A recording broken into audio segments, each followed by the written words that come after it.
So we're moving into spatial geometry now. And before we get into spatial geometry, I want to talk about a little bit of definitions first. Like, what are dimensions? We mentioned this briefly one day. Dimensions are basically things that can be measured.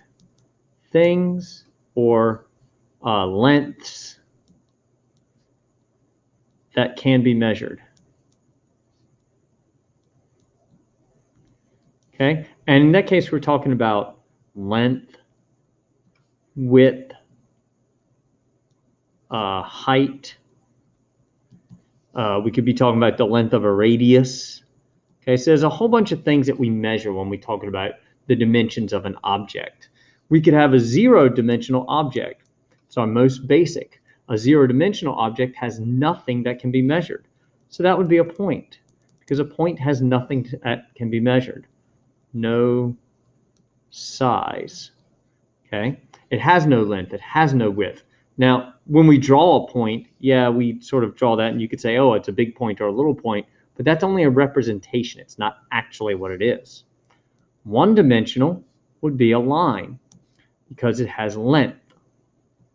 Okay, we can measure the length of a line, 1 unit long. Now, the funny thing is, even though we say these things, we still can't see this. I can't see a point because I can't see anything that has no size. We can't actually see a line because we can't see anything that only has a single dimension. Even this line here, I'm going, well, I can see that right there. But it does have a thickness to it. It has a width because we need it to represent. So we represent things in two-dimensional objects. Two-dimensional objects are planar objects, okay? And they're going to have length and width. Okay, maybe we change the words, maybe we call it base and height, but in any way, we've got two dimensions that we can measure. Okay, even our circle, even though a circle only has one measurable, the radius, it technically has that radius twice. So we consider it having those two dimensions. And of course, we live in a three-dimensional world. Okay, so that's our space that we live in. And that is length, width, and maybe depth. Some people call it height. I use the word depth because that when we think about seeing things, it's our binocular vision that allows us to see depth. Otherwise, we just see how tall something is and how wide something is. Think about someone walking down the hall at you. You can see them length and width.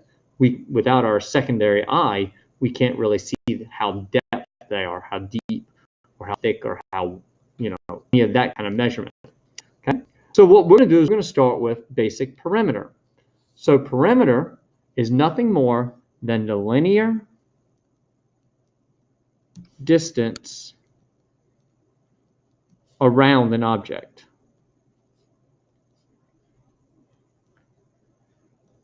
Okay, that's different than area. Okay, area would be the number of 1x1 squares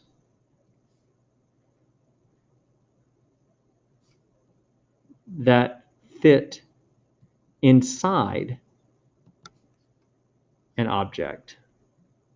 Okay, so when we talk about 1x1 squares, if I go back up to this figure up here, this would be a 1 unit by 1 unit square. So if I had something larger, how many of these would fit inside that bigger figure? Okay, but if I'm talking about around the object, a length. So that's something we got to remember, that since perimeter is a linear distance, it's measured in linear measurements. It's measured in centimeters, feet. But since area is a squared object, then it's going to be measured in square inches, square feet. But for now, perimeter is what we're going to focus on the most. Perimeter doesn't really have a figure because we're just adding up the sides. So we don't have a formula for it. You can simplify formulas, like the area of a square. I could say a side plus side plus side plus side. Or I could just say that's 4 sides. So it makes it a little easier to multiply sometimes. My rectangle, for example, I have 2 equal lengths, 2 equal widths. So I could say, hey, that's 2 lengths and 2 widths. My triangle, depending on the type of triangle it is, I could simplify the formula. But for a scalene triangle, all I can do, whoops, I'm using A's. I want to use P's for perimeter. Sorry about that. Make that correction so I'm not looking like areas. I'm looking at perimeters. Perimeter is going to be D plus B plus C. My pentagon, well, it has 5 sides, and luckily it said it's a regular pentagon, so I know all 5 sides are the same. So 5S. When we get into more complicated figures, you may have to look at it a little differently. Like here, I could say, well, these sides are all the same, and these sides are both the same, but these two are different. So my perimeter would be 3 X's, 2 Y's, a W, and a Z. So it's a nice, easy way to multiply to add those pieces up. In this case, they're all different, so I'd have to add up each side separately. Okay, so that's basic perimeter of any kind of polynomial. There is one kind of thing we do have to look out for, okay? If our polynomial doesn't have sides, in other words, it's not a polynomial. Remember our circle. We said in our last unit that circumference is nothing more than the perimeter of a circle. So it's the length around the circle, the linear distance around a circle. It's not the outside of the circle. The outside would be all this space out here. It's literally the line around it from one piece all the way around. And we said we had 2 different formulas we could use. They're basically the same, just using different dimensions. One is 2 pi r, and that's what I tend to go with. If I've got my radius, then it's twice the pi times radius.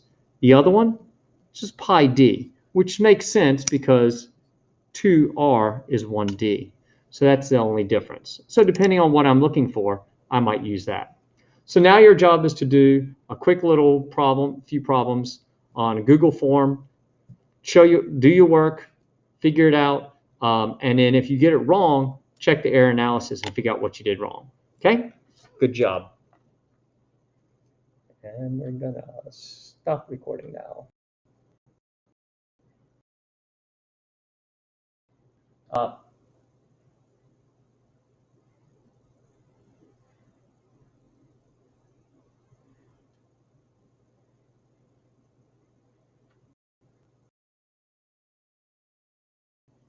recording.